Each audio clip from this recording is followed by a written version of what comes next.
एक शहर में बिमला नाम की एक गरीब औरत रहती थी। उसकी एक छोटी यानी 6 साल की बेटी मिली भी थी। मिली कई दिनों से बीमार थी। बिमला 2 घरों में जाकर खाना बनाने का काम करती थी और अपनी बेटी का पेट भरती थी। वो शहर के बीच बनी गरीबों की बस्ती में रहती थी। उसकी झोपड़ी सड़क के किनारे ही थी। वो रोज सुबह काम पर जाने से पहले अपने घर पर ही भगवान राम जी की पूजा करती थी। उसके बाद ही काम पर जाती थी। उसी शहर में कुबेर चंद सेठ जी रहते थे, जिनके बहुत सारे बिजनेस थे। उनके पास बहुत पैसा था। वो भगवान को नहीं मानते थे। मिली, मैं काम पर जा रही हूँ। तू खाना खा लेना और समय पर दवाई ले लेना। हाँ माँ, खा लूंगी। और सुन, बाहर खेलने मत जाना। नहीं जाऊंगी माँ। माँ, मेरा स्कूल में दाखिला करवा देना। मैं भी स्कूल से आकर घर पर बैठकर पढ़ लिया करूंगी। बेटा, अभी मैं इतना नहीं कमा सकती कि तुझे पढ़ा सकूं, और अभी तेरे ऑपरेशन के लिए भी तो इतने पैसे इकट्ठे करने हैं मुझे। लेकिन माँ, सरकारी स्कूल में तो कोई फीस नहीं लगती है ना? लेकिन बेटा, पुस्तकों के और स्कूल की ड्रेस वगैरह के वो सब खर्चे भी तो लगते हैं। तुझे नहीं पता है क्या? फिर तो माँ, मैं कभी भी स्कूल नहीं पढ़ पाऊंगी। अभी मैं जाती हूँ, देर हो रही है। पहले तेरा ऑपरेशन करवा ले, फिर सोचेंगे तुझे स्कूल जाना है या नहीं। और सुन, तू फिक्र मत कर। मुझे अपने राम जी पर पूरा भरोसा है। सब ठीक हो जाएगा बेटा। बिमला काम पर जाने के लिए निकल जाती है। राम जी की फोटो को प्रणाम करके मिली दरवाजा बंद कर अपने टूटे खिलौनों से खेलने लगती है। कुबेर चंद सेठ अपने ऑफिस में बैठे होते हैं। उनके सामने उनका मैनेजर रमेश बैठा था। रमेश भाई, अपनी नए कारखाने का काम कितना बाकी है? सेठ जी, भगवान ने चाहा तो बस 2-3 दिन में कारखाना शुरू हो जाएगा। भगवान के चाहने से नहीं, तुम्हारी मेहनत से होगा। काम पर ध्यान लगाओ। सेठ जी, लेकिन हमारी मेहनत के साथ भगवान की कृपा भी तो चाहिए ना। ठीक है, तुम काम पर ध्यान दो। मैं जा रहा हूँ। थोड़ी तबीयत ठीक नहीं लग रही है आज। सेठ जी, रास्ते में आप डॉक्टर से मिल कर जाइएगा। कुबेर चंद अपनी कार में बैठकर घर जाने के लिए निकल जाते हैं। रास्ते में अपने डॉक्टर से मिलने भी चले जाते हैं।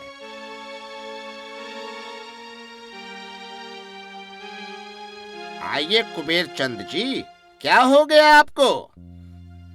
बेचैनी सी हो रही है डॉक्टर साहब। कुबेर चंद डॉक्टर के पास बैठते हैं। डॉक्टर उन्हें चेक करता है।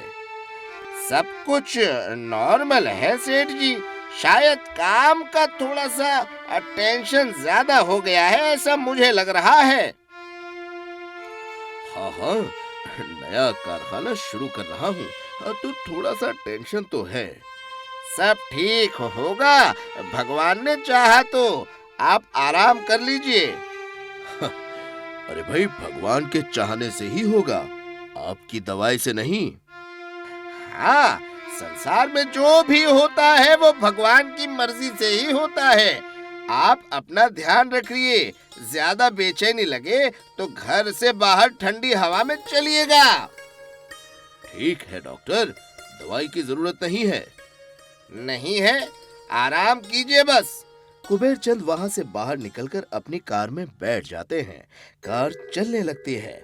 घर पहुंच के देखते हैं कि घर में आरती चल रही होती है।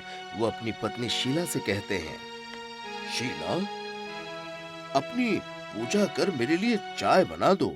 मैं फ्रेश हो जाता हूँ तब तक। अजी 2 मिनट आरती में तो रुक जाइए। तुम कर लो। कुबेर चंद अपने कमरे में जाकर कपड़े बदलकर बैठ जाते हैं कुर्सी पर। शीला चाय लेकर आती है। ये लीजिए, चाय पीजिए। आप कभी भगवान जी के सामने 2 मिनट खड़े होकर हाथ जोड़ लिया करें तो अच्छा ही होगा। जिस दिन मुझे लगेगा कि वो है, मैं खुद आ जाऊंगा। जी सही है। और मुझे भी ऐसा ही लगता है कि उनका ही कोई चमत्कार आपको उन पर भरोसा करवाएगा। शायद ऐसा हो शीला। कुबेर चंद चाय पीकर पलंग पर लेट जाते हैं। रात हो जाती है। शीला आती है उन्हें बुलाने। अजी चलिए, खाना खा लीजिए। आज मन नहीं है खाने का, भूख नहीं लगी है हमें। क्यों, तबीयत तो ठीक है ना आपकी? डॉक्टर को बुलाऊं? नहीं, मैं मिलकर आया हूँ डॉक्टर से। सब ठीक है, बस थोड़ा आराम कर लूंगा तो सुबह तक ठीक हो जाऊंगा। इधर बिमला घर आती है तो मिली की तबीयत ज्यादा खराब हो चुकी होती है। वो जल्दी से उसे दवाई देती है। बेटा, तूने दवाई नहीं ली थी क्या? माँ, मैंने ली थी दवाई। हे राम जी, मैंने आपकी भक्ति पूरे सच्चे मन से की है, कभी कुछ नहीं मांगा, हर हाल में खुश ही रही। पर भगवान जी, आज मैं आपसे मांगती हूँ, मेरी बच्चे की मदद कर दो, उसका ऑपरेशन करवा दो।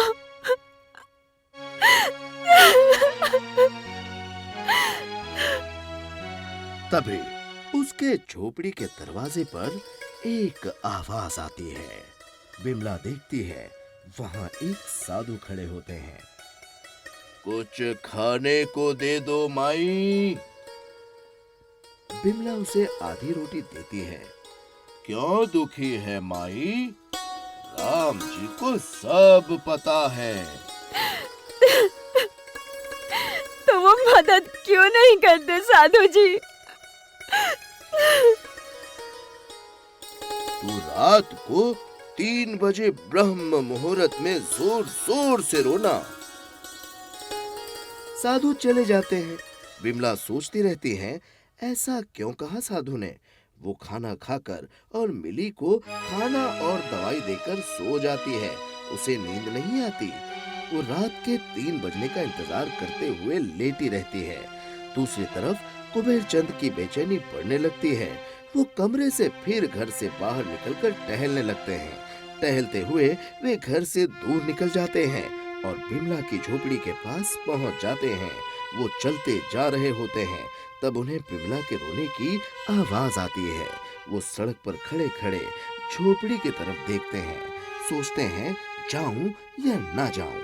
फिर वो बिमला की झोपड़ी के पास जाकर दरवाजा ठकठकाते हैं। बिमला दरवाजा खोलती है। जी कहिए। आपके घर से रोने की आवाज आ रही है। हाँ, मैं ही रो रही थी। आखिर क्यों? मेरी बेटी बहुत बीमार है। मैं जहाँ काम करती हूँ वहाँ सभी जगह से पैसे मांगे, पर उसके इलाज के लिए मेरे पास पैसे इकट्ठे नहीं हुए। आज ना मेरी बेटी की तबीयत बहुत खराब हो गई है। कुबेर चंद अंदर जाकर देखते हैं मिली को। फिर अपनी जेब से फोन निकालकर अपने डॉक्टर को फोन कर वो एम्बुलेंस बुलाते हैं। वो बिमला के साथ एम्बुलेंस में बैठ अस्पताल जाते हैं। मिली का इलाज शुरू करवाते हैं। आपका बहुत बहुत धन्यवाद सेठ जी। मैं ना जानती थी कि कोई तो जरूर आएगा मेरी मदद के लिए, और देखिए भगवान जी ने आपको भेज दिया। आपका बहुत बहुत धन्यवाद। अच्छा, कैसे जानती थी? मैंने राम जी से कहा था कि मैं उनकी भक्ति सच्चे मन से करती हूँ, फिर वो क्यों मेरी मदद नहीं करते। तब घर पर एक साधु जी आए थे। उन्होंने मुझे कहा कि आज रात को मैं जोर जोर से रोऊंगी तो मुझे मदद मिल जाएगी, और मुझे मेरे राम जी पर पूरा भरोसा था। तुम्हारे भरोसे ने मुझे भी बता दिया कि भगवान होते हैं। भगवान तो होते ही हैं सेठ जी। आप काम क्या करती हैं वैसे? मैं खाना बनाने का काम करती हूँ। आप मेरे नए कारखाने के कैंटीन में खाना बनाओगी? मैं आपको पगार भी अच्छी दूंगा। जी जी सेठ जी, जरूर बनाऊंगी। पगार ज्यादा मिलेगी तो अपनी बेटी को मैं पढ़ा भी सकूंगी। अरे, हमारा तो एक स्कूल भी है। हम वहाँ पे इस बेटी का एडमिशन करवा देंगे।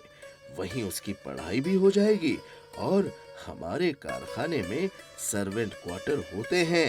हाँ, आप जो है वहीं रह लेना। अब मुझे पक्का यकीन हो गया कि मेरे राम जी जरूर हैं और उन्होंने ही उन साधु को अपने रूप में मेरे घर में भेजा था। तभी वहाँ डॉक्टर आते हैं। आप कैसे हैं सेठ जी? अब बहुत अच्छा और हल्का महसूस कर रहा हूँ डॉक्टर साहब। आज मुझे भी ये भरोसा हो गया है कि सच्चे मन से भक्ति करने वाले का भगवान भरोसा कायम रखने आते हैं और हमेशा आते हैं। आज वो मुझे ये मौका दे गए कि मैं किसी के काम आ सकूं। भगवान है। बिमला मिली का इलाज होने के बाद उसे लेकर अपने घर आती है। अपना सामान बांधकर कुबेर चंद के कारखाने पर रहने आ जाती है। मिली भी अब स्कूल जाने लगी है। वो राम जी की फोटो के आगे हाथ जोड़कर खड़ी होकर कहती है, आपका बहुत बहुत धन्यवाद राम जी।